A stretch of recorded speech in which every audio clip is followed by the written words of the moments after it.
restricted lounge. People like you always find a way to slip into places you didn't earn. I have a valid first-class ticket. I have shown it. Name the policy I have violated. I want her removed. She does not belong in here, and everybody in this room knows it. Your attitude is the problem. If you belonged here, this would have been simple from the start. You have not given... Garrett Poole had spent 23 years in corporate boardrooms convincing himself that his success was entirely his own. So when a black-led company outbid him for the biggest contract of his career that morning, he didn't take it well. By the time he walked into the first-class lounge at Penn Station's 7th Avenue terminal, he was looking for somewhere to put his humiliation. And he found it the moment he saw a black woman sitting alone in a seat he decided she hadn't earned. He called security, raised his voice, and told anyone who would listen that people like her always found a way to slip into spaces they didn't belong. What Garrett Poole didn't know was that the woman he was performing for had overseen the construction of the very lounge he was standing in, and she was about to make sure he never forgot it. Before we go further, what city or country are you watching from? Drop it in the comments. We love seeing where you're tuning in from. And if you believe that a title should never have been necessary for a black woman to be treated with basic respect in a room she had every right to be in, hit that like button and subscribe to Resurrected Justice. Because on this channel, the truth always finds its way to the surface. Penn Station sits underneath Madison Square Garden at the intersection of 7th Avenue and West 31st Street in Midtown Manhattan. And if you have never moved through it during an evening rush hour, it is difficult to explain what it actually feels like. It is not just busy, it is a controlled storm.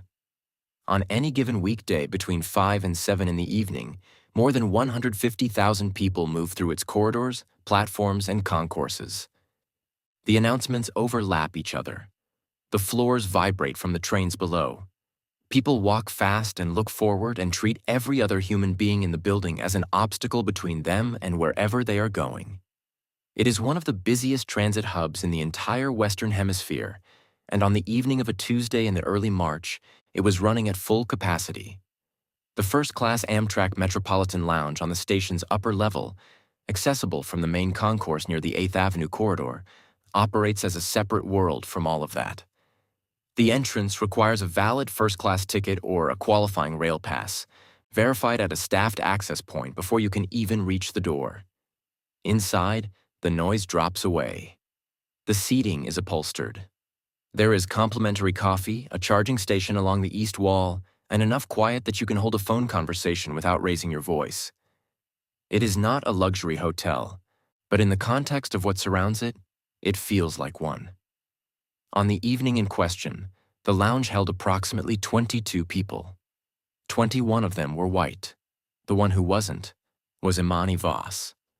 Imani was 47 years old, and she had been moving through rooms that weren't built with her in mind for long enough that she had stopped being surprised by it and started being strategic about it instead. She had a civil engineering degree from Howard University, a master's in infrastructure management from Columbia, and 18 years of experience inside the national rail industry that had taken her from a junior project coordinator role in Baltimore to the position she now held, which was Chief Operating Officer of Northeast Rail Consolidated, the private management body responsible for the operational oversight of Penn Station and 4 other major terminals along the Northeastern Corridor. She had been in the role for 11 days. She was in the lounge that evening because she had a 7:40 Acela to Washington, and because there was a signal infrastructure review scheduled for the lower platforms at 6:15 that she needed to monitor remotely before she boarded.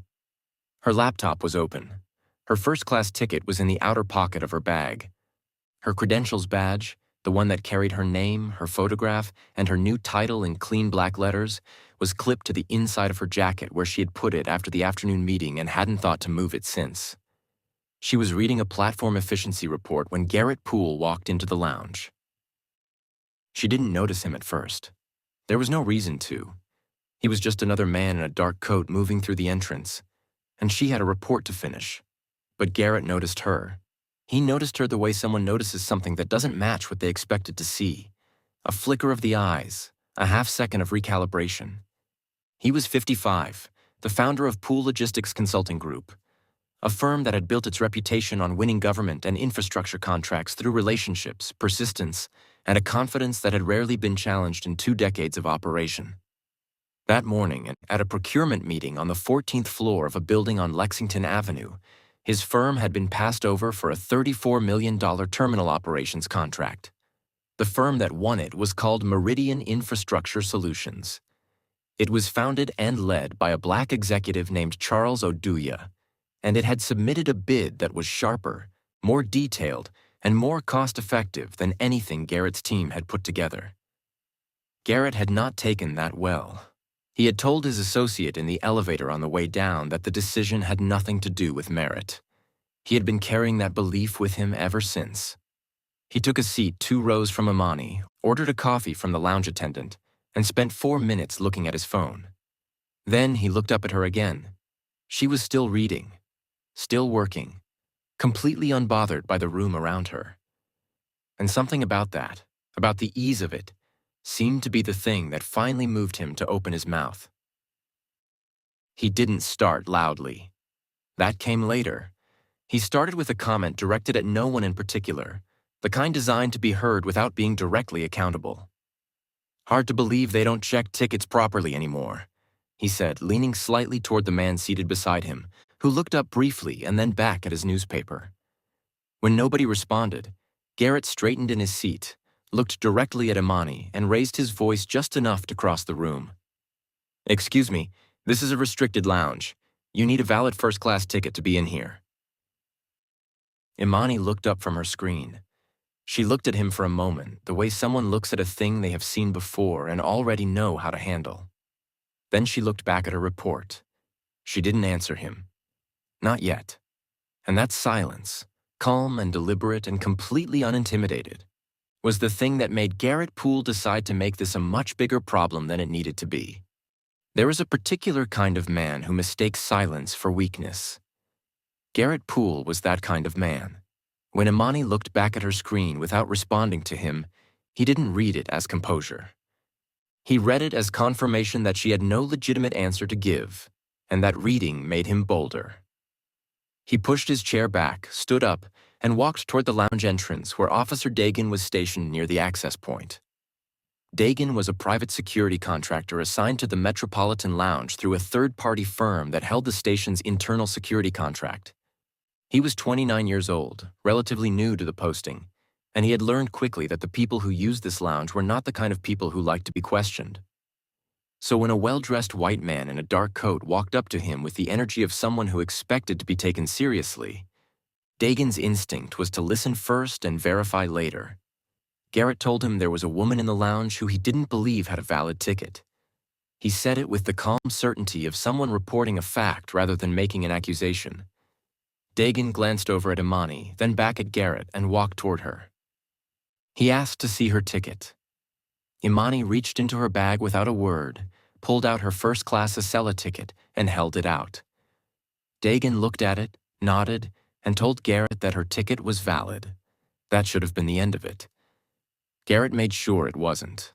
He told Dagan that a ticket could be purchased by anyone, and that the issue was whether she was actually meant to be in a restricted area of this kind. He lowered his voice slightly when he said it, the way people do when they want to sound reasonable while saying something that isn't. Dagan, instead of shutting the conversation down, stood there and continued listening. That was his first mistake. By this point, several people in the lounge had noticed what was happening. A woman near the charging station on the east wall glanced over and then looked back at her phone. 2 men in suits near the window watched for a moment and then resumed their conversation. Nobody said anything. The lounge attendant who had served Garrett his coffee found something to organize behind the counter. The room had collectively decided that this was not their situation to enter, and that decision gave Garrett exactly the space he needed to keep going. He turned back toward the center of the lounge and raised his voice so that it carried clearly to every corner of the room. He said that the lounge had standards and that those standards existed for a reason, and that it was frustrating to pay for a premium service only to find that nobody was enforcing it properly. He didn't say Imani's name. He didn't have to. There was only one person in the room the complaint could have been directed at. Imani closed her laptop. She stood up, picked up her bag, and walked toward Dagan. She told him clearly and quietly that she had shown her ticket, that it was valid, and that she would like to know on what basis she was still being questioned. Dagan looked uncomfortable. He told her he was just following up on a concern that had been raised. Imani asked him whose concern it was and what specific policy she had violated. Dagan didn't have a clean answer to either question. Before he could find one, Garrett stepped closer and told her directly that her attitude was making a simple situation more difficult than it needed to be, and that if she belonged in the lounge, she should have no problem with a standard verification. That word, attitude, landed in the room the way it always does when it is used against a black woman who is doing nothing more than standing her ground. Everyone heard it. Nobody challenged it. Imani looked at Garrett for a long moment. Then she looked at Dagan and told him she wanted to speak to the station director. Dagan said he would see if Director Sinclair was available. The way he said it made clear he wasn't sure she was going to get that meeting. What nobody in that lounge understood yet was that Imani didn't need Dagan to make that call. She could have made it herself. Dagan made the call at 6:42 p.m. He stepped away from Imani, spoke quietly into his radio, and came back 2 minutes later to tell her that Director Sinclair was on his way down from the operations level. Garrett heard that and straightened slightly, satisfied, like a man who had just won an argument before it was finished. He went back to his seat, crossed one leg over the other, and waited with the patience of someone who had never once sat in a room and wondered whether the outcome would go against him. He was still waiting like that when the door opened and Director Sinclair walked in. Philip Sinclair was the senior station director for Penn Station's 7th Avenue operations, a position he had held for 6 years. He was thorough, experienced, and not the kind of man who appreciated being pulled away from an operations floor during a busy evening rush over a lounge dispute. He came in reading the situation quickly, the way people in operational roles learn to do, and his first question was directed at Dagan. He asked what the complaint was. Dagan explained. Sinclair listened, then turned to Garrett and asked him to walk him through what he had observed. Garrett did confidently, with the kind of detail that comes from believing your version of events is the only one that matters. When he finished, Sinclair nodded once and then turned to Imani. He asked her for her ticket and her identification. Imani reached into the inside pocket of her jacket. She didn't take out her ticket first. She took out her credentials badge, the one she had clipped there after the afternoon meeting and hadn't thought to move. She held it out to Sinclair face up and she let him read it fully before she said a single word. The badge read, Imani Voss, Chief Operating Officer, Northeast Rail Consolidated. Sinclair looked at it. Then he looked at her. Then he looked at it again. The color shifted in his face, not dramatically, but enough. He had worked inside this station for 6 years. He knew exactly what that title meant. Northeast Rail Consolidated was the management body that held operational authority over Penn Station. The COO of that organization didn't report to the station director. The station director reported to her. The lounge went very quiet. Imani spoke then, and her voice was the same temperature it had been the entire evening. Calm, direct, and completely without performance.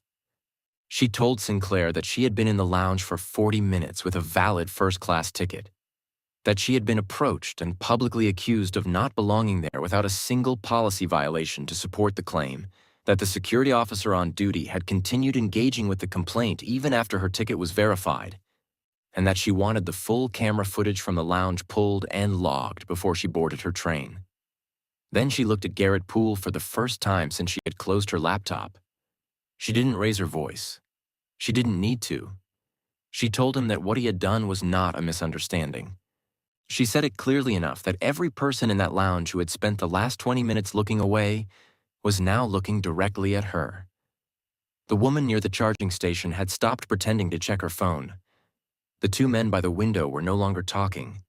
The lounge attendant had come out from behind the counter. Garrett opened his mouth. Nothing came out. Sinclair turned to Dagan and told him to hold the room. Then he stepped to the side and made a call. When he came back, his entire posture had shifted, the way a building shifts when the foundation underneath it turns out to be different from what was on the blueprints. He looked at Garrett Poole and told him the footage had already been flagged. Garrett Poole was detained at 6:58 p.m. Two transit authority officers arrived at the Metropolitan Lounge within 4 minutes of Sinclair making his call, and they didn't come in asking questions. They came in with the kind of purpose that tells a room the decision has already been made at a level above what's visible. Garrett saw them and stood up immediately, still operating on the assumption that authority in this building was going to work in his favor the way it always had. He started to explain himself. One of the officers asked him to please keep his hands visible. The other asked him to step away from the seating area. Garrett looked at Sinclair. Sinclair looked at the floor. That was when Garrett understood that nobody in this room was going to help him. He was escorted out of the Metropolitan Lounge in handcuffs at 7:03 p.m., charged with harassment and obstruction of a senior transit official in the performance of her duties. The same lounge entrance he had walked through 40 minutes earlier with complete confidence was the same entrance he walked back through with his hands behind his back, while 21 people watched without saying a word. The lounge attendant, who had found something to organize behind the counter when the situation was building, now stood completely still. The woman near the charging station watched him go. The two men by the window didn't look away this time. The camera footage Imani had requested was pulled and logged within the hour. It showed everything. It showed Garrett approaching Dagan without being prompted. It showed Dagan walking over to Imani and asking for her ticket. It showed the ticket being presented and verified. It showed Garrett continuing to push the situation after verification had already been completed. And it showed every person in that lounge who had watched it happen and chosen to look away. That footage didn't stay internal for long. By the following morning, it had been reviewed by Northeast Rail Consolidated's legal team, forwarded to the Transit Authority's Conduct Office, and flagged for potential civil proceedings. Dagan received a formal review notice the same night. The private security firm that held the station contract was informed that their personnel's handling of the incident was under evaluation and that a full report would be required within 5 business days. The firm released a statement within 24 hours saying they took the matter seriously and were cooperating fully. It was the kind of statement that organizations release when they already know the review is not going to go well for them. Imani boarded her 740 Acela to Washington 4 minutes before departure. She found her seat, opened her laptop, and went back to the platform efficiency report she had been reading when Garrett Poole decided to make her his problem. The signal infrastructure review she had been monitoring remotely had completed on schedule. The operation she oversaw had continued running without interruption through the entire incident, because that is what it means to actually be in charge of something. The building kept moving, the trains kept running, and the woman who had been told she didn't belong was the reason both of those things were true. She didn't give a statement that evening. She didn't post anything. She simply did her job, the same way she had been doing it for 18 years, and let the cameras that had recorded her being ignored tell the rest of the story on her behalf. The truth about power is that it doesn't always announce itself. Sometimes it sits quietly with a laptop open and a report to finish, and it waits for the room to figure out what it missed. If this story reminded you that dignity should never require a title to be respected, then this channel is exactly where you belong. Resurrected Justice exists for every person who was dismissed before anyone bothered to ask who they were. Share this with someone who needs to see it. Leave a comment below, and if you haven't subscribed yet, join the family today. The next story is already coming, and it hits just as hard.